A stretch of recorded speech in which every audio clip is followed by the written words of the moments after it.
Gipaningkamutan karon nga masuta kinsa gyud ang responsable sa kapalpakan sa Mabuhay Underpass nga project nga nagdala og dakong kabalakas sa katawhan. Ang maong isyu gidala na sa Senado pinaagi ni Senator Raffy Tulfo, ang chairman sa Committee on Public Service, nga nagpasiugda sa investigasyon aron masuta ang tinuod nga hinungdan sa problema. Matod pa ni Attorney Rogelio Garcia, ang publiko adunay katungod nga mahibalo kung kinsa ang dapat manubag sa palpak nga proyekto. Posible kuno nga problema mitumaw tungod sa kakulang sa koordinasyon tali sa mga ahensya, ilabi na sa Bureau of Plans and Design sa Department of Public Works and Highways. Gipasabot sab ni Attorney Garcia nga dili sab kalikayan nga posibleng adunay sayop ang district engineer nga wala nakikoordinar sa national office, og posible usab nga naapil ang city engineer's office sa kapakyasan. Tungod niini iyang giawhag nga ang tanang tawo nga nalambigit sa proyekto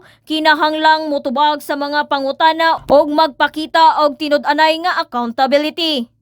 It's about time that the people must know. Ang ako kini nga giingon, it is the failure of the Bureau of Plans and Design sa DPWH. Are they really the people responsible? O basig na apay uban. Ang ato bang district engineer nga wala mag-participate o coordinate sa Bureau of Plans? Ang ato bang opisina sa City Engineer's Office, may panabutan ba?